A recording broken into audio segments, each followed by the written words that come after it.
Summer Wars is a 2009 Japanese animated film directed by Mamoru Hosoda, whose films Mirai and Wolf Children we've looked at on this channel before. Summer Wars is one of 3 Hosoda films having a renaissance this summer in theaters, actually, along with Wolf Children and also The Girl Who Leapt Through Time.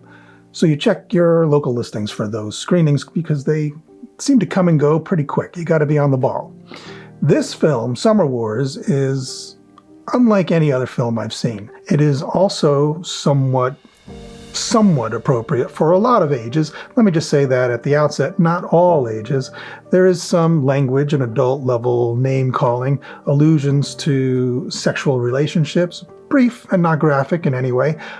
It's mostly language, and violence, nearly all of which takes place in a simulated online world within the world, basically the film's version of the internet, which is merged here with commerce, video games, and avatars, all in one place as a stand-in for reality.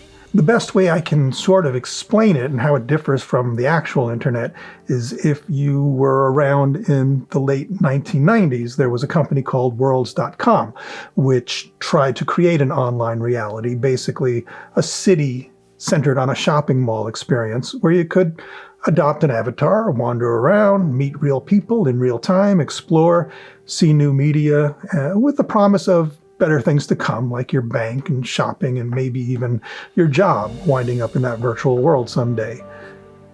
But it cratered pretty hard, and the internet continued along the path where we find it today instead, splintered and very competitive. And that's maybe a good thing because it keeps too much concentrated power and too many points of failure from being amassed in one place or in too few hands.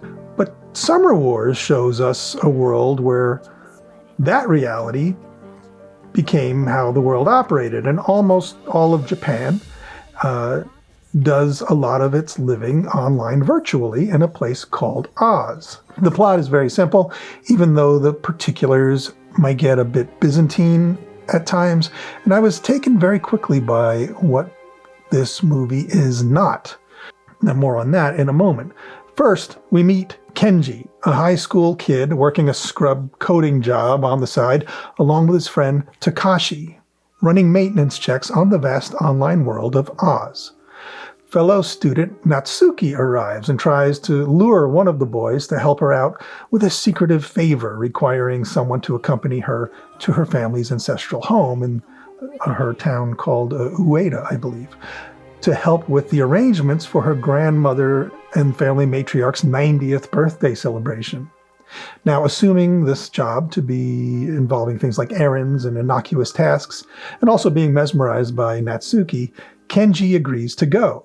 But on arrival, he's stunned to discover Natsuki's family's illustrious history and importance, but also that Natsuki wants him to pretend to be her fiancé, to present him to Granny while she's still alive for appearance's sake and to fulfill a promise she made to Granny about settling down. Now, this leads to a lot of fish out of water fun and hijinks as Kenji just tries to keep up with the ruse throughout the long weekend. But the movie starts to take a turn here immediately when that very first night, Kenji receives an anonymous text containing a math problem. Well, we've almost forgotten from the beginning of the film that Kenji is the second place math title holder in all of Japan. And someone out there knows it and knows that this math whiz can't pass up a challenge. So Kenji stays up all night and solves the equation and goes to sleep. But it turns out, when he wakes up, that what he solved was the underlying algorithm unlocking all security measures for Oz. And now a delicate storytelling balancing act goes into full gear in the film, because if you went to see Summer Wars expecting the movie that's on the poster, that's not really the movie. It's part of the movie. This other stuff around it, the human stuff, is the movie. It's sort of a palace intrigue plot almost, with lies and manipulations and deceptions and jealousies and black sheep returning from the past, all running alongside, ingeniously, I might add, this cyberspace plot, and with commentary on social media, national pride, class, station, and wartime versus peace. But more on that in a minute. Turns out a malevolent AI is the one who teased this code out of Kenji and a bunch of other prodigies as well, intent on wreaking mayhem on society, disrupting business and infrastructure and safety, traffic, air, travel, banking, but mostly stealing identities and combining them to gain more and more access to more and more of the world on its way to ultimate control. And throughout, the family wrestles with Granny's upcoming important birthday arrangements, underscoring the importance of maintaining dignity and family identity, even in the wake of disaster. Now, opinions are divided in the family about where best to place all the family resources and energies in light of the new emergencies that are unfolding. And it's Granny herself who, though she's the oldest and least in touch with cyberspace, knows a war when she sees one brewing, having lived through some major events in her lifetime. And she sets everyone to work marching in the same direction to minimize the real-world havoc stemming from the collapse of Oz. But it doesn't end there. In Kenji Natsuki, there's a video game phenom cousin named Kazuma, whose online fighting prowess becomes key in fighting the AI. And everyone actually in the family bands together to revive the family's historic fighting spirit and take on the AI, which is called Love Machine, ironically. And notably, they use a mix of brains and tech and mostly ingenuity to fight Love Machine. And in the end, it's actually the human spirit that defeats Love Machine, specifically our ability to trust, and also human honor, perhaps, which is a conceptual bridge too far for Love Machine to prevail against. There's also a worldwide I'm Spartacus moment in the film, in the final battle, and it's pretty stirring, actually. And it's interesting to see where the people of this future online culture place human value in the real world versus what they're willing to risk online.